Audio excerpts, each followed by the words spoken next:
ಎಲ್ಲ ಒಂದು SLC ವಿದ್ಯಾರ್ಥಿಗಳಿಗೆ ಟ್ರೂ ಸಿಕ್ PCL ಚಾನಲ್ಗೆ ಸ್ವಾಗತ. ನಾನು ಚೇತನ್ ಸಿಕ್ಕೆ. ಇವತ್ತಿನ ಈ ಒಂದು ನಿಮಗೆ SLC S7 ಎಕ್ಸಾಮ್ಗೆ ಹಿಂದಿ ವಿಷಯದ ಒಂದು ಪ್ರಶ್ನೆ ಪತ್ರಿಕೆ ಉತ್ತರ ಸಹಿತ ನೋಡೋಣ. ಈ ಒಂದು ಕ್ವಶನ್ ಪೇಪರ್ ತುಂಬಾ ಇಂಪಾರ್ಟೆಂಟು. ಯಾಕಂದರೆ ಇಲ್ಲಿ ಯಾವೊಂದು ಪ್ಯಾಟರ್ನಲ್ಲಿ ಕ್ವಶನ್ ಕೇಳಿದ್ರೆ ಸೇಮ್ ಟು ಸೇಮು ಅದೇ ಒಂದು ಪ್ಯಾಟರ್ನಲ್ಲಿ ನಿಮಗೆ ನಾಳೆ S7 ಎಕ್ಸಾಮಲ್ಲಿ ಹಿಂದಿ ಕ್ವಶನ್ ಪೇಪರ್ ಇರ್ತದೆ. ಅರ್ಥ ಆಯ್ತಾ? ಇದೇ ರೀತಿ ಇರ್ತದೆ. ಅದಷ್ಟೇ ಅಲ್ಲದೆ ತುಂಬ ಕ್ವಶನ್ಸು ನಿಮ್ಮ ಎಕ್ಸಾಮ್ಗೆ ರಿಪೀಟ್ ಆಗ್ತವೆ. ಸೊ ಪ್ರತಿಯೊಂದು ಕ್ವಶನ್ ವಿತ್ ಆನ್ಸರ್ ಕೊಡ್ತೀನಿ, ತಪ್ಪೋದಕ್ಕೆ ನೋಡಿ. ಯಾರೆಲ್ಲ ಪಾಸ್ ಆಗ್ಬೇಕು ಅನ್ಕೋತೀರ ಮತ್ತು ಸ್ಕೋರ್ ಮಾಡ್ಬೇಕು ಅನ್ಕೋತೀರ ಅವರೆಲ್ಲ ನೋಡಲೇಬೇಕು. ತುಂಬಾ ಇಂಪಾರ್ಟೆಂಟು, ತಪ್ಪದೆ ಕೊನೆವರೆಗೆ ನೋಡಿ. ಬನ್ನಿ ಇವತ್ತಿನ ಈ ವಿಡಿಯೋನ ಶುರು ಮಾಡೋಣ. ಅದಕ್ಕಿಂತ ಮುಂಚೆ ಯಾರೆಲ್ಲ ಹೊಸದಾಗಿ ವಿಡಿಯೋ ನೋಡ್ತಿದಾರ ಅಥವಾ ಚಾನಲ್ ಏನಕ್ಕಾರೋ ಸಬ್ಸ್ಕ್ರೈಬ್ ಮಾಡ್ಕೊಳ್ಳಿಲ್ಲ, ಮಿಸ್ ಮಾಡೋ ಚಾನಲ್ ಸಬ್ಸ್ಕ್ರೈಬ್ ಮಾಡ್ಕೊಳ್ಳಿ. ಯಾಕಂದ್ರೆ ನಿಮಗೆ ಇದೇ ರೀತಿ S7 ಎಕ್ಸಾಮ್ಗೆ ಎಲ್ಲ ವಿಷಯಗಳ ಪ್ರಶ್ನೆ ಪತ್ರಿಕೆಗಳು, ಅದಷ್ಟೇ ಅಲ್ಲದೆ ಪಾಸಿಂಗ್ ಪ್ಯಾಕೇಜು, ಸ್ಕೋರಿಂಗ್ ಪ್ಯಾಕೇಜು, ಪಿಕ್ಸ್ ಬರುವಂಥ ಪ್ರಶ್ನೆಗಳು ಯಾವೆಲ್ಲ ಪಿಕ್ಸ್ ಬರ್ತವೆ ಅವೆಲ್ಲ ಆಗ್ತಾ ಇರ್ತವೆ. ಅವೆಲ್ಲ ಬೇಕು ಅಂದರೆ ತಪ್ಪದೆ ಚಾನಲ್ನ ಸಬ್ಸ್ಕ್ರೈಬ್ ಮಾಡ್ಕೊಳ್ಳಿ. ನೀವೇನಾದರೂ ಮಿಸ್ ಮಾಡ್ಕೊಂಡ್ರೆ ಏನು ವಿಡಿಯೋಗಳನ್ನ ಮಿಸ್ ಮಾಡ್ಕೊತೀರ, ಅರ್ಥ ಆಯ್ತಾ? ಸೊ ತಪ್ಪದೆ ಚಾನಲ್ನ ಸಬ್ಸ್ಕ್ರೈಬ್ ಮಾಡ್ಕೊಳ್ಳಿ. ಮಾಡಿದ್ರಾ? ಅದ್ರ ಜೊತೆಗೆ ವಿಡಿಯೋನ ಲೈಕ್ ಮಾಡಿ ಮತ್ತು ಫ್ರೆಂಡ್ಸ್ಗೆ ಶೇರ್ ಮಾಡಿ. ಎಲ್ಲ ಫ್ರೆಂಡ್ಸ್ ನಮಗೆ 10th ಖಂಡಿತ ಅವ್ರಿಗೆ ಶೇರ್ ಮಾಡಿ. ಓಕೆ, ಬನ್ನಿ ಇವತ್ತಿನ ಈ ವಿಡಿಯೋನ ಶುರು ಮಾಡೋಣ. ಮೊದಲಾಗಿ ಇದು ಬಂದ್ಬಿಟ್ಟು ಅರ್ಧ ವಾರ್ಷಿಕ ಪರೀಕ್ಷಾ ಸೆಪ್ಟೆಂಬರ್ 2025. ವಿಷಯ ಹಿಂದಿ, ಕಕ್ಷಾ 10वीं, ಅಂಕ 80, ಸಮಯ 3 ಗಂಟೆ. ನೋಡಿ, ನಿಮ್ಮೊಂದು ಪಾಯಿಂಟ್ ಹೇಳ್ತೀನಿ. ಈಗ ಎಲ್ಲ ಚಾನಲ್ ನಿಮಗೆ ಕನ್ನಡ, ಇಂಗ್ಲೀಷು, ಗಣಿತ, ಸಮಾಜ ವಿಜ್ಞಾನ ಅವೆಲ್ಲ ಪ್ರಶ್ನೆ ಪತ್ರ ಹಾಕಿರ್ತೀನಿ. ಅರ್ಥ ಆಯ್ತಾ? S7 ಎಕ್ಸಾಮ್ಗೆ ಎಲ್ಲ ಹಾಕಿರ್ತೀನಿ. ಸೊ ತಪ್ಪದೆ ಅವ್ನು ನೋಡ್ಕೊಳ್ಳಿ. ಇದು ನೋಡ್ಕೊಳ್ಳಿ ಕೂಡ, ಪ್ಲಸ್ ಅದನ್ನು ನೋಡ್ಕೊಳ್ಳಿ. ಯಾಕಂದರೆ ಅಲ್ಲಿ ಸೇಮ್ ಟು ಸೇಮ್ ಪ್ಯಾಟರ್ನು ನಿಮ್ಮ ಎಕ್ಸಾಮ್ ಬರ್ತದೆ. ಸೊ ತಪ್ಪದೆ ಚಾನಲ್ಗೆ ವಿಸಿಟ್ ಮಾಡಿಬಿಟ್ಟು ಪ್ರತಿಯೊಂದು ನೋಡ್ಕೊಳ್ಳಿ. ಓಕೆ, ಮೊದಲಾಗಿ ನಿಮಗೆ ಹಿಂದಿ ವಿಷಯಕ್ಕೆ ಸಂಬಂಧಪಟ್ಟಂತೆ 80 ಮಾರ್ಕ್ಸಿಗೆ ಪರೀಕ್ಷೆ ಇರ್ತದೆ. ನಿಮಗೆ ಮೊದಲು 8 ಮಲ್ಟಿಪಲ್ ಚಾಯ್ಸ್ ಇರ್ತವೆ. ಅರ್ಥ ಆಯ್ತಾ? ನಿಮಗೆ 8 ಬಹುವಾಕ್ಯ ಪ್ರಶ್ನೆಗಳು ಇರ್ತವೆ. ಮೊದಲಾಗಿ ಕ್ವಶನ್ ನಂಬರ್ 1 ನೋಡಿ. ಪಾಸ್ ಕಿ ವಿರುದ್ಧಾರ್ಥಕ ಶಬ್ದ. ನೋಡಿ, ಇಲ್ಲೊಂದು ಪಾಯಿಂಟ್ ಹೇಳ್ತೀನಿ ನಿಮಗೆ. ಇಲ್ಲಿ ಯಾವ ಗ್ರಾಮರ್ ಇವೆ ಸೇಮ್ ಟು ಸೇಮು ಅವೇ ಗ್ರಾಮರು ನಿಮ್ಮ ಎಕ್ಸಾಮಿಗೆ ಬರ್ತವೆ. ಅರ್ಥ ಆಯ್ತಾ? ಅದೇ ಗ್ರಾಮರ್ ಟಾಪಿಕ್ ಕೇಳ್ತಾರೆ. ಕ್ವಶನ್ ಚೇಂಜ್ ಆಗ್ಬೋದು, ಬಟ್ ಗ್ರಾಮರ್ ಟಾಪಿಕ್ಕು ಸೇಮ್ ಇರ್ತದೆ. ಅರ್ಥ ಆಯ್ತಾ? ಆಲ್ಮೋಸ್ಟ್ ಕೆಲವು ಕ್ವಶನ್ ಕೂಡ ರಿಪೀಟ್ ಆಗ್ತವೆ. ಮುಂದೆ ಹೇಳ್ತೀನಿ ನಿಮಗೆ ಯಾವೆಲ್ಲ ಇಂಪಾರ್ಟೆಂಟು, ಯಾವೆಲ್ಲ ಓದಬೇಕು ಅಂತ. ಸೊ ಜಸ್ಟ್ ಕೊನೆವರೆಗೆ ನೋಡಿ. ಮೊದಲಾಗಿ ಕ್ವಶನ್ ನಂಬರ್ 1, ಪಾಸ್ ಕಾ ವಿರುದ್ಧಾರ್ಥಕ ಶಬ್ದ ಹೈ. ಎ ದೂರ ಆಗ್ತದ, ಬಿ ಸಮೀಪ್, ಸಿ ನಜದೀಕ್, ಡಿ ನಿಕಟ. ಯಾವುದಾಗ್ತದೆ? ಸರಿಯಾದ ಉತ್ತರ ಬಂದ್ಬಿಟ್ಟು ಪಾಸ್. ವಿರುದ್ಧಾರ್ಥಕ ಯಾವುದಾಗ್ತದೆ? ನಿಮಗೆಲ್ಲ ಗೊತ್ತಿರೋರಾಗೆ ಆಪ್ಷನ್ ಎ ದೂರ ಅನ್ನೋದು ಸರಿಯಾದ ಉತ್ತರ. ಅರ್ಥ ಆಯ್ತಾ?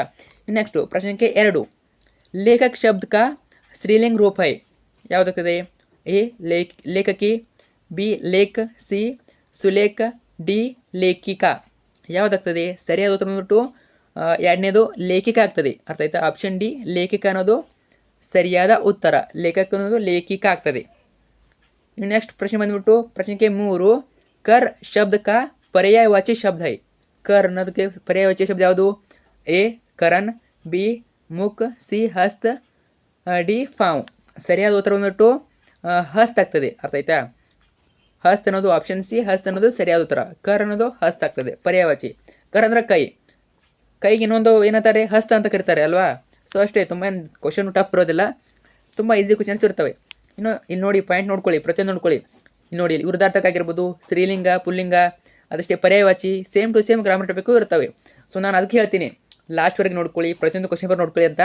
ಸೊ ನಿಮಗೆ ಪ್ರತಿ ಅದಕ್ಕೆ ಹೇಳ್ತೀನಿ ನಾನು, ಯಾಕಂದರೆ ಸೇಮ್ ಪ್ಯಾಟರ್ನ್ ಬರ್ತದೆ. ಅರ್ಥ ಆಯ್ತಾ? ಸೊ ತುಂಬಾ ಇಂಪಾರ್ಟೆಂಟ್ ನೋಡ್ಕೊಳ್ಳಿ. ಇನ್ನು ಪ್ರಶ್ನೆ ಸಂಖ್ಯೆ 4, ರೋನಾಕ ಪ್ರಥಮ ಪ್ರೇರಣಾರ್ಥಕ ಕ್ರಿಯಾರೂಪ. ರೋನಾ ಏನಾಗ್ಬೋದು? ಆಪ್ಷನ್ ನೋಡಿ, ರೋ, ರುಲಾನ, ರುಲ್ವಾನ, ರೂಲಾ. ಸೊ ಯಾವುದಾಗ್ತದೆ?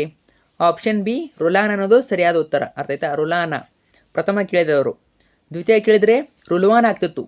ಸೊ ಇಲ್ಲಿ ಪ್ರಥಮ ಕೇಳಿದರೆ ಆಪ್ಷನ್ ಬಿ ಅನ್ನೋದು ಸರಿಯಾದ ಉತ್ತರ. ಪ್ರಶ್ನೆ ಸಂಖ್ಯೆ 5, ನಿಮ್ನಲಿಖಿತ में से ದ್ವಂದ್ವ ಸಮಾಸ ಕಾ ಉದಾಹರಣೆ ಹೈ. ಸಮಾಸ ಕೇಳಿದರೆ ಯಾವ್ದು ಕೇಳಿದರೆ? ದ್ವಂದ್ವ ಸಮಾಸ. 4 ಆಪ್ಷನ್ ಕೊಟ್ಟಿದ್ದಾರೆ. ಇದರಲ್ಲಿ ಯಾವುದಾಗ್ಬೋದು ದ್ವಂದ್ವ ಸಮಾಸ? ಕಮೆಂಟ್ ಮಾಡಿ ನೋಡೋಣ, ಕಮೆಂಟ್ ಮಾಡಿ. ಸೊ ಆನ್ಸರ್ ಕೂಡ ಹೇಳ್ತೀನಿ, ಕಮೆಂಟ್ ಕೂಡ ಮಾಡಿ. ನೀವು ನೋಡೋಣ ಎಷ್ಟು ಕಮೆಂಟ್ ಮಾಡ್ತೀರ ಅಂತ ಕಮೆಂಟ್ ಮಾಡಿ. ಇದು ಬಂದ್ಬಿಟ್ಟು ಯಾವುದಾಗ್ತದೆ? ಸೊ ನೋಡಿ, ಕಮೆಂಟ್ ಮಾಡಿ ನೋಡೋಣ ಯಾವುದಾಗ್ಬೋದು. ಆಪ್ಷನ್ ಸಿ ದುಬಲ ಪತಕ ಆಗ್ತದೆ. ಅರ್ಥ ಆಯ್ತಾ? ಇದು ಬಂದ್ಬಿಟ್ಟು ದ್ವಂದ್ವ ಸಮಾಸ ಆಗ್ತದೆ. ಇನ್ನು ಪ್ರಶ್ನೆ ಸಂಖ್ಯೆ 6, ನಿಮ್ನಲಿಖಿತ में से ಏಕವಚನ ಶಬ್ದ ಹೈ. ಎ ಪರದ, ಕಮರೆ, ದಾಯರೆ, ಕುತ್ತೆ. ಯಾವುದಾಗ್ಬೋದು? ಇದು ಬಂದ್ಬಿಟ್ಟು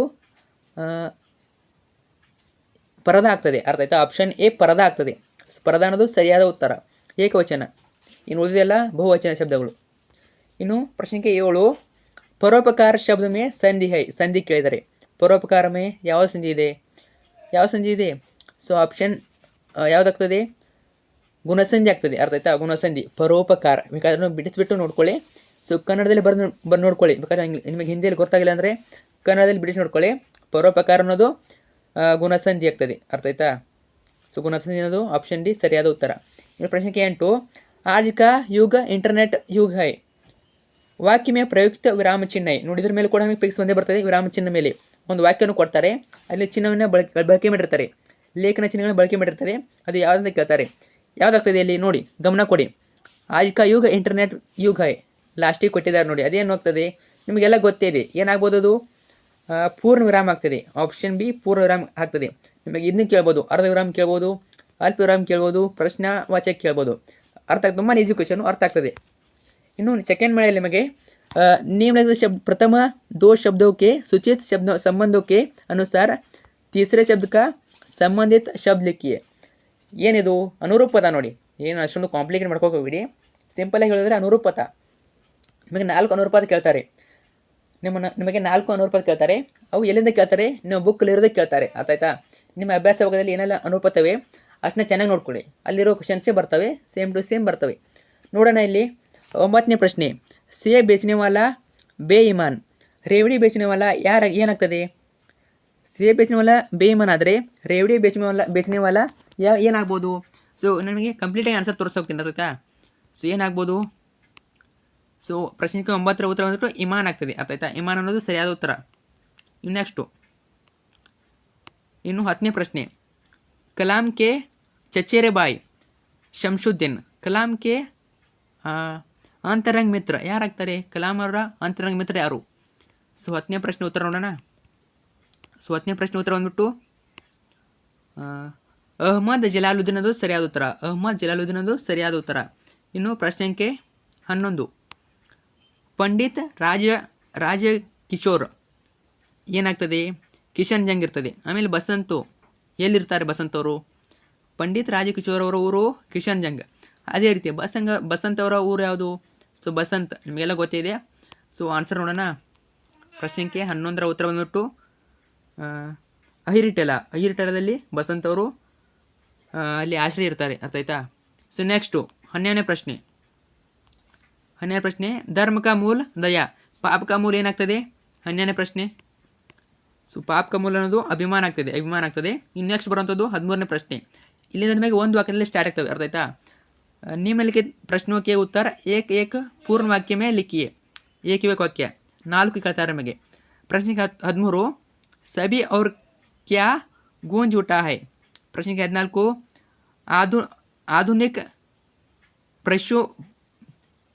पुरुष ने किस पर विजय पाई है. इನ್ನು प्रश्न 15. गिलहरियों की जीवन अवधि सामान्यतः कितनी होती है. इನ್ನು प्रश्न 16. प्रगतिशील राष्ट्र किसके द्वारा बदलाव लाने की कोशिश कर रहे हैं. ಸೊ ಇವಕ್ಕೆಲ್ಲ ಆನ್ಸರು ಡೈರೆಕ್ಟಾಗಿ ಕೊಟ್ಬಿಡ್ತೀನಿ ನೋಡಿ. ಸೊ 13ನೇ ಪ್ರಶ್ನೆಯಿಂದ ಇಲ್ಲ ನೋಡ್ಕೊಳ್ಳಿ ನೀವು. 13ನೇ ಪ್ರಶ್ನೆ ಉತ್ತರ ಬಂದ್ಬಿಟ್ಟು ಸಬಿ और जय हिंद का नाद गूंज उठा है. ಅದೇ ರೀತಿ ಪ್ರಶ್ನೆ 14. आधुनिक पुरुष ने प्रकृति पर विजय पाई है. प्रश्ने 15. गिलहरियों के जीवन अवधि सामान्य 2 वर्ष होती है. इन प्रश्न 16. प्रगतिशील राष्ट्र ई गवर्नेंस द्वारा बदलाव लाने की कोशिश कर रहे हैं. ನಾನು ಇವೆಲ್ಲ ನೋಡ್ಕೊಳ್ಳಿ. ನಾನು ಪ್ರತಿಯೊಂದನ್ನು ಹೇಳ್ತಾ ಕೊರಲ್ಲ, ಸ್ವಲ್ಪ ಫಾಸ್ಟಿಗೆ ಹೇಳ್ತಿರ್ತೀನಿ. ನೀವು ಕ್ವಶನ್ ಓದ್ಕೊಳ್ಳಿ, ಪ್ಲಸ್ ನಾನು ಆನ್ಸರ್ನ ಹೇಳ್ತೀನಿ, ಅದನ್ನು ನೋಡ್ಕೊಳ್ಳಿ. ಇನ್ನು ನೆಕ್ಸ್ಟ್ ಬರುವಂಥದ್ದು ನಿಮಗೆ ಪ್ರಶ್ನೆ 17. ಸೊ ಇಲ್ಲಿಂದ ನಮಗೆ 2 ಮಾರ್ಕ್ಸ್ ಕ್ವಶನ್ ಸ್ಟಾರ್ಟ್ ಆಗ್ತವೆ. ಅರ್ಥ ಆಯ್ತಾ? 2 ಮಾರ್ಕ್ಸ್ ಕ್ವಶನ್ಸ್ ನಿಮಗೆ 8 ಇರ್ತವೆ. 2 ಅಂಕ ಪ್ರಶ್ನೆ 8 ಇರ್ತವೆ. ಟೋಟಲಾಗಿ 16 ಮಾರ್ಕ್ಸು. ಯಾವ ರೀತಿ ಕೇಳ್ಬೋದು? ಪ್ರಶ್ನೆ 17 ನೋಡಿ. गाजर के बारे में प्रेमचंद्र जी का विचार किए. प्रश्न 18. लेखिका ने गिल्लू के प्राण कैसे बचाए. अದೇ ರೀತಿ ಪ್ರಶ್ನೆ 19. जलालुद्दीन अब्दुल कलाम को किन किन विषयों के बारे में बताते रहते थे. इನ್ನು प्रश्न 20. बसंत राजकिशोर से 2 पैसे लेने से क्यों इनकार करता है. इನ್ನು प्रश्न 21. मातृभूमि के प्राकृतिक सौंदर्य का वर्णन कीजिए. प्रश्न 22. दिनकर जी ने आधुनिक मानव की भौतिक साधना का परिचय कैसे किया है. ಅದೇ ರೀತಿ ಪ್ರಶ್ನೆ 23 ಮತ್ತು 24 ನಿಮಗೆ ಚಾಯ್ಸ್ ಇರ್ತವೆ. ಅಥವಾ ಕ್ವಶನ್ ಕೊಟ್ಟಿರ್ತಾರೆ. ಶನಿ ಸೌರಮಂಡಲ ಕಾ ಸರ್ವಾಧಿಕ ಸುಂದರ ಗ್ರಹ ಹೈ ಕೈಸೆ. ನೋಡಿ ನಿಮಗೆ 23 ಮತ್ತು 24 ಪ್ರಶ್ನೆಗಳು ಪೂರಕ ಪಾಠದಿಂದ ಕೇಳ್ತಾರೆ. ಅರ್ಥ ಆಯ್ತಾ? ಶನಿ ಗ್ರಹ ಆಗಿರ್ಬೋದು, ಸೊ ಶನಿ ಪಾಠ ಆಗಿರ್ಬೋದು, ಒಟ್ಟಿನಲ್ಲಿ 23, 24 ಪ್ರಶ್ನೆಗಳು ನಿಮಗೆ ಪೂರಕ ಪಾಠ ಮೇಲೆ ಕೇಳ್ತಾರೆ. ಇಲ್ಲಿ ನಿಮಗೆ ಚಾಯ್ಸ್ ಇರ್ತವೆ. ಅರ್ಥ ಆಯ್ತಾ?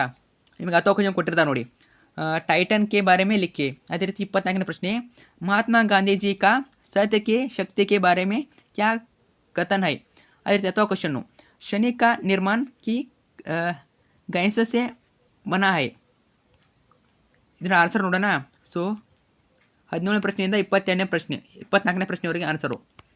ಸೊ ನೋಡ್ಕೊಳ್ಳಿ, 17ನೇ ಪ್ರಶ್ನೆಯಿಂದ ಆನ್ಸರು. ಅರ್ಥ ಆಯ್ತಾ? ಸೊ ಪಾಸ್ ಮಾಡಿಟ್ಟು ನೋಡ್ಕೊಳ್ಳಿ. ಎಲ್ಲ ಕೂಡ ಇವು ನಿಮಗೆ 2 ಅಂಕ ಪ್ರಶ್ನೆಗಳು, ಉತ್ತರಗಳು. ತುಂಬ ಜನ ಕೇಳ್ತಿರ್ತೀರ ಆನ್ಸರ್ ಬೇಕು ಅಂತ. ಸೊ ನೋಡಿ, ಕಂಪ್ಲೀಟ್ ಆನ್ಸರ್ ಕೊಟ್ಟಿದ್ದೀನಿ. ನೀವು ಪಾಸ್ ಮಾಡಿಟ್ಟು ಈ ಒಂದು ಆನ್ಸರ್ನ ಓದ್ಕೋಬೋದು. ಅರ್ಥ ಆಯ್ತಾ? ಸೊ 10వ ಕ್ವಶನ್ಗೆ ಆನ್ಸರು. ಸ್ವಲ್ಪ ವಿಡಿಯೋನ ಪಾಸ್ ಮಾಡಿಟ್ಟು ಬರ್ಕೊಳ್ಳಿ ಅಥವಾ ಓದ್ಕೊಳ್ಳಿ. ನೀವು ನೆಕ್ಸ್ಟ್ ಬರುವಂಥದ್ದು ನಿಮಗೆ 25ನೇ ಪ್ರಶ್ನೆ. ಇಲ್ಲಿಂದ ನಿಮಗೆ 3 ಮಾರ್ಕ್ಸ್ ಕ್ವಶನ್ ಸ್ಟಾರ್ಟ್ ಆಗ್ತವೆ. 3 ಅಂಕಗಳ 9 ಪ್ರಶ್ನೆ ಇರ್ತವೆ. Totally 27 marks.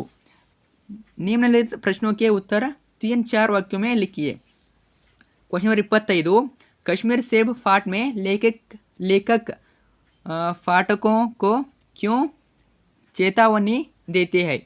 अದೇ ರೀತಿ ಪ್ರಶ್ನೆ ಸಂಖ್ಯೆ 26, गिल्लू के अंतिम दिनों का वर्णन कीजिए. प्रश्न संख्या 27, नमाज की प्रासंगिकता के बारे में लिखिए. प्रश्न संख्या 28, सोशल नेटवर्किंग एक क्रांतिकारी खोज है कैसे. ಇದೇ ರೀತಿ ಎಲ್ಲ ಕ್ವಶನ್ ಇವೆ. ನೀವು ಪಾಸ್ ಮಾಡಿಟ್ಟು ನೋಡ್ಕೊಳ್ಳಿ. ಪ್ರತಿಯೊಂದನ್ನು ನಾನು ಹೇಳಲ್ಲ, ಯಾಕಂದರೆ ತುಂಬ ವಿಡಿಯೋ ಲೆಂತ್ ಆಗ್ತದೆ, ಆಮೇಲೆ ನಿಮಗೆ ಓದೋಕ್ಕೆ ಕಷ್ಟ ಆಗ್ತದೆ. ಸೊ ನೋಡ್ಕೊಳ್ಳಿ, 25ರಿಂದ 33 ಕ್ವಶನ್ಸು, 3 ಮಾರ್ಕ್ ಪ್ರಶ್ನೆಗಳು. ಆನ್ಸರ್ ನೋಡೋಣ. ಸೊ 27ರಿಂದ ಸೊ ನೋಡ್ಕೊಳ್ಳಿ, 25ನೇ ಪ್ರಶ್ನೆಯಿಂದ 30ನೇ ಪ್ರಶ್ನೆವರೆಗೆ ಆನ್ಸರು ಇಲ್ಲಿವೆ. ಸೊ ಇಷ್ಟನ್ನ ಚೆನ್ನಾಗಿ ನೋಡ್ಕೊಳ್ಳಿ. 31ನೇ ಪ್ರಶ್ನೆ, 32ನೇ ಪ್ರಶ್ನೆ. ಸೊ ಇಲ್ಲಿಂದ ನಿಮಗೆ ಮುಂದೆ ಬೇರೆ ಪ್ರಶ್ನೆ ಇರ್ತವೆ. ಸೊ ನೋಡ್ಕೊಳ್ಳಿ, ಇವೆಲ್ಲ 3 ಅಂಕಗಳ ಪ್ರಶ್ನೆಗಳು. ನಿಮಗೆ ಒಂದು ಅನುವಾದ ಇರ್ತದೆ. 33ನೇ ಪ್ರಶ್ನೆಗೆ ಒಂದು ಅನುವಾದ ಇರ್ತದೆ, ಕನ್ನಡ ಅನುವಾದ ಇರ್ತದೆ. ಅರ್ಥ ಆಯ್ತಾ? ಸೊ ಕನ್ನಡ ಅನುವಾದ ಅವರು ಹಿಂದಿಯಲ್ಲಿ ಕೊಟ್ಟಿರ್ತಾರೆ, ಅದನ್ನ ನೀವು ಕನ್ನಡ ಅನುವಾದದಲ್ಲಿ ಬರೀಬೇಕು. ಸೊ ನೋಡ್ಕೊಳ್ಳಿ, ಅದಕ್ಕೆ ನಾನು ಹೇಳಿದ್ದೀನಿ ನಿಮಗೆ ಮೇನಾಗಿ ಪ್ರಶ್ನೆಗಳನ್ನ ನೋಡ್ಕೊಳ್ಳಿ ಅಂತ. ಅರ್ಥ ಆಯ್ತಾ? ಹೇಳ್ತೀನಿ ನಿಮಗೆ. ಕ್ವಶನ್ ಓದ್ತಾನ ಈಗ. ಸೊ ಕ್ವಶನ್ ನೋಡೋಣ. ಮೇನಾಗಿ ಕ್ವಶನ್ ಓದಬೇಕು. ಓಕೆ ನೋಡಿ, क्वेश्चन नंबर 33 ನೋಡಿ, गद्यांश का अनुवाद कन्नड़ या अंग्रेजी में कीजिए. इंटरनेट द्वारा घर बैठे बैठे खरीदारी कर सकते हैं, कोई भी बिल भर सकती है. इसने दुकान जाने और लाइन में घंटों खड़े रहने का समय बच सकता है. ಇದನ್ನೇ ಕನ್ನಡದಲ್ಲಿ ಬರೀಬೇಕು. ಸೊ ಆನ್ಸರ್ ತೋರಿಸ್ನಿಲ್ಲ, ಅದು ಅದೇ ಆನ್ಸರು. ಇನ್ನು ನೆಕ್ಸ್ಟ್ ಬರುತ್ತೆ ನಿಮಗೆ, ನಿಮ್ನಲಿಖಿತ ಪ್ರಶ್ನೆಗೆ ಉತ್ತರ 5 वाक्यों में लिखिए. ಅಂದರೆ ನಿಮಗೆ 4 ಅಂಕ ಪ್ರಶ್ನೆಗಳು 2 ಇರ್ತವೆ. ಟೋಟಲಾಗಿ 8 ಮಾರ್ಕ್ಸು. ನಿಮಗೆ ಚಾಯ್ಸ್ ಇರ್ತದೆ. ಅರ್ಥ ಆಯ್ತಾ? ಚಾಯ್ಸ್ ಇರ್ತದೆ, ಒಂದು ಚಾಯ್ಸ್ ಇರ್ತದೆ ಅಷ್ಟೇ. ಅರ್ಥ ಆಯ್ತಾ? 34ನೇ ಪ್ರಶ್ನೆಗೆ ಚಾಯ್ಸ್ ಇರ್ತದೆ. ಇನ್ನು 35ನೇ ಪ್ರಶ್ನೆ ನಿಮಗೆ ಏನಿರ್ತದೆ, ಕವಿತಾಂಶ ಇರ್ತದೆ. ಪೂರ್ಣ ಕೆ.ಜಿ. ಅಂದರೆ ಒಂದು ಗದ್ಯ ಭಾಗವನ್ನು ಪೂರ್ಣ ಮಾಡಬೇಕಾಗಿರ್ತದೆ. ಸೊ ರಾಮ ಇದೆಯಲ್ಲ, ಸೊ ಇದು ಇಂಪಾರ್ಟೆಂಟು. ಈ ಒಂದು ಪದ್ಯದಿಂದ ಯಾವುದೇ ಬೇಕಾದರೂ ಪ್ಯಾರಾವನ್ನು ಕೇಳ್ಬೋದು. ಅರ್ಥ ಆಯ್ತಾ? ಸೊ ಎಲ್ಲ ನೋಡ್ಕೊಳ್ಳಿ. ಅದರಲ್ಲಿ ಒಂದು ಪಿಕ್ಸ್ ಬಂದೇ ಬರ್ತದೆ. ನೋಡಿ, 34ನೇ ಪ್ರಶ್ನೆ ಪಿಕ್ಸ್ ಇದ್ದೇ ಇರ್ತದೆ. ಯಾವ ಕ್ವಶನ್ ಅದು, ಬಸಂತ್ ಕಿ ಇಮಾನಂದರ್ ಕಾ ಪರಿಚಯ ಸೋದಾಹರಣ್ ದೀಜಿಯೆ. ನಮಗೆ ಟಿಸ್ಟಾಗಿ ಕೇಳ್ತಾರೆ. ಅಂದರೆ ಏನು, ಬಸಂತ್ ಅಂತ ಯಾವುದೇ ಕ್ವಶನ್ ಕೇಳಿ, ಬಸಂತ್ ಕಿ ಇಮಾನ್ದಾರಿ ಅಂತ ಕೇಳಿ, ಇದನ್ನ ಸ್ವಲ್ಪ ಟಿಸ್ಟಾಗಿ ಕೇಳ್ಬೋದು ಅವರು. ಬಸಂತ್ ಏಕ್ ಇಮಾನ್ದಾರ್ ಲಡ್ಕಾಯಿ ಕಾಯಿಸ್ತಾಯಿ, ಯಾವ ಬೇಕಾದರೂ ಕೇಳಿ, ಅದಕ್ಕೆ ಒಂದೇ ಆನ್ಸರು. ಅರ್ಥ ಆಯ್ತಾ? 34ನೇ ಪ್ರಶ್ನೆಗೆ ಒಂದೇ ಆನ್ಸರು. ಯಾವುದಾದ್ರು ಆನ್ಸರು. ಸೊ ಇಲ್ಲಿ ಹಾಕಿರ್ತೀನಿ ಆನ್ಸರು, ಪಾಸ್ ಮಾಡಿ ನೋಡ್ಕೊಳ್ಳಿ. ನೋಡಿ, ಇಷ್ಟು ಬರೀದ್ರೆ ಸಾಕು.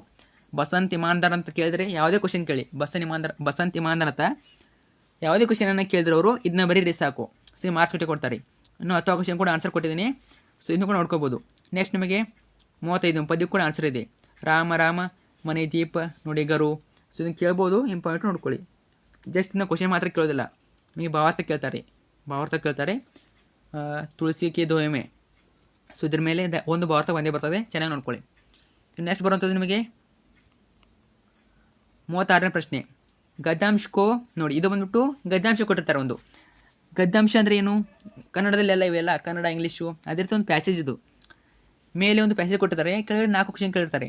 ಅರ್ಥ ಆಯ್ತಾ? ಮೇಲೆ ಆನ್ಸರ್ ಇರ್ತದೆ, ಜಸ್ಟ್ ನೀವು ಓದ್ಕೊಂಡ್ಬಿಟ್ಟು ಬರೀಬೇಕಷ್ಟೇ. ನಿಮಗೆ 4 ಕ್ವಶನ್ ಕೇಳಿರ್ತಾರೆ, ಪ್ರತಿಯೊಂದಕ್ಕೂ 1 ಅಂಕ, ಟೋಟಲಿಗೆ 4 ಮಾರ್ಕ್ಸು. ಅರ್ಥ ಆಯ್ತಾ? ನೋಡ್ಕೊಳ್ಳಿ. ಸೊ ಆನ್ಸರ್ ಕೂಡ ಹಾಕಿದ್ದೀನಿ. ಆನ್ಸರ್ ಹಾಕೋದೇನೆಲ್ಲ ಅವಶ್ಯಕತೆ ಇಲ್ಲ, ಮೇಲೆ ಆನ್ಸರ್ ಇದೆ, ನಿಮಗೆ ನೋಡ್ಕೊಂಡು ಗೊತ್ತಾಗ್ತದೆ. ನೆಕ್ಸ್ಟ್ ಬರೋದು 37ನೇ ಪ್ರಶ್ನೆ, ಕಿಸಿಯ ಕ್ವಶನ್ ಕೆ ಬಾರೆ ಮೇ 12 15 ವಾಕ್ಯ. ನೋಡಿ, 12ರಿಂದ 15 ವಾಕ್ಯ ನಿಬಂಧ ಕೇಳಿದರೆ, ನಿಬಂಧ ಪಿಕ್ಸ್ ಕೇಳ್ತಾರೆ, 4 ಮಾರ್ಕ್ಸಿಗೆ ಕೇಳ್ತಾರೆ. ಒಟ್ಟಿನಲ್ಲಿ ನಿಮಗೆ 3 ನಿಬಂಧನೆ ಕೊಡ್ತಾರೆ, ಅದರಲ್ಲಿ ನೀವು ಒಂದನ್ನು ಬರೀಬೇಕು. ನೋಡಿ ತುಂಬಾ ಈಸಿ ಇರ್ತದೆ. ನಿಮಗೆ ಒಂದು ಬರೀದಂದ್ರೂ ಕೂಡ ಇನ್ನೊಂದು ಬರೀಬೋದು. ಯಾವೆಲ್ಲ ಕೊಟ್ಟಿದ್ದಾರೆ? वन महोत्सव, ಇಂಟರ್ನೆಟ್ ಕಾ ಮಹತ್ವ, ಬೇರೋಜಗಾರಿ. ನೋಡಿ ಫಿಕ್ಸ್ ಒಂದು ಬಂದೇ ಬರ್ತದೆ, ಅದರಲ್ಲಿ ಇಂಟರ್ನೆಟ್ ಕಾ ಮಹತ್ವ ಅಂತೂ ಬಂದೇ ಬರ್ತದೆ. ಚೆನ್ನಾಗಿ ಓದ್ಕೊಂಡೋಗಿ. ನೆಕ್ಸ್ಟ್ ಲಾಸ್ಟ್ ಬಂದುಬಿಟ್ಟು ಪತ್ರ ಇರ್ತದೆ. ಪತ್ರ ಬರೋವನಿಗೆ ಒಂದು ಇದು ಇರ್ತದೆ, ಒಂದು ವ್ಯವಹಾರಿಕ ಒಂದು ವೈಯಕ್ತಿಕ ಇರ್ತದೆ. ಅರ್ಥ ಆಯ್ತಾ? ಸೊ कोई सकारण देते हुए आपके प्रधान अध्यापक के नाम छुट्टी पत्र लिखिए अथवा परीक्षा तैयारी के बारे में अपने पिताजी के पत्र लिखिए. ಒಂದು ವ್ಯವಹಾರಿಕ ಒಂದು ವ್ಯಕ್ತಿ ಕೊಟ್ಟಿರ್ತಾರೆ, ನಿಮಗೆ ಯಾವ್ದು ಬರ್ತದೆ ಬರೀಬೋದು ಅದನ್ನ. ಅರ್ಥ ಆಯ್ತಾ? ಸೊ 36, 30, 38 ಆನ್ಸರ್ ನೋಡೋಣ. ಸೊ 36 ಆನ್ಸರ್ ನೋಡಿ. ಸೊ ಇಲ್ಲಿ ಆನ್ಸರ್ ಕೊಟ್ಟಿದ್ದೀನಿ, ಗದ್ಯಾಂಶದ ಆನ್ಸರು ಗೊತ್ತಿಲ್ಲ ಅಂದರೆ ನೋಡ್ಕೋಬೋದು. ಇನ್ನು 37ನೇ ಪ್ರಶ್ನೆ ನಿಬಂಧ. ಸೊ वन महोत्सवಕ್ಕೆ ಅವರೆಲ್ಲ ಪಾಯಿಂಟ್ಸ್ ಕೊಟ್ಟಿರ್ತಾರೆ, ಪಾಯಿಂಟ್ಸ್ ಸಿಕ್ಬಿಟ್ಟು ನೀವು ಆನ್ಸರ್ ಬರೀಬೇಕು. ಸೊ ಈ ರೀತಿಯಲ್ಲಿ ಪಾಯಿಂಟ್ಸ್ ಸಿಕ್ಬಿಟ್ಟು ಬರೀಬೇಕು ನೋಡಿ. ನೆಕ್ಸ್ಟ್ 38ನೇ ಪ್ರಶ್ನೆ ಪತ್ರ ಬರವಣಿಗೆ. ಸೊ ಈ ರೀತಿ ಪತ್ರ ಬರವಣಿಗೆ ಇರ್ತದೆ. ಆಲ್ಮೋಸ್ಟ್ ನಿಮ್ಮ ಸ್ಕೂಲಲ್ಲಿ ಹೇಳಿರ್ತಾರೆ ಅನ್ಕೋತೀನಿ. ಸೊ ಗೊತ್ತಿಲ್ಲ ಅಂದರೆ ಸರ್ಚ್ ಮಾಡಿ ನೋಡ್ಕೊಳ್ಳಿ. ಮತ್ತು ಚಾನಲ್ಗೆ ಸಬ್ಸ್ಕ್ರೈಬ್ ಮಾಡ್ಕೊಳ್ಳಿ, ಫ್ರೆಂಡ್ಸ್ಗೆ ಶೇರ್ ಮಾಡಿ. ಈಗೆಲ್ಲ ಚಾನಲ್ ನಿಮಗೆ ಕನ್ನಡ ಇಂಗ್ಲೀಷ್ ಎಲ್ಲ ಕೂಡ ಇರ್ತವೆ, ಅವನನ್ನು ಕೂಡ ಚೆನ್ನಾಗಿ ನೋಡ್ಕೊಳ್ಳಿ. Thank you so much.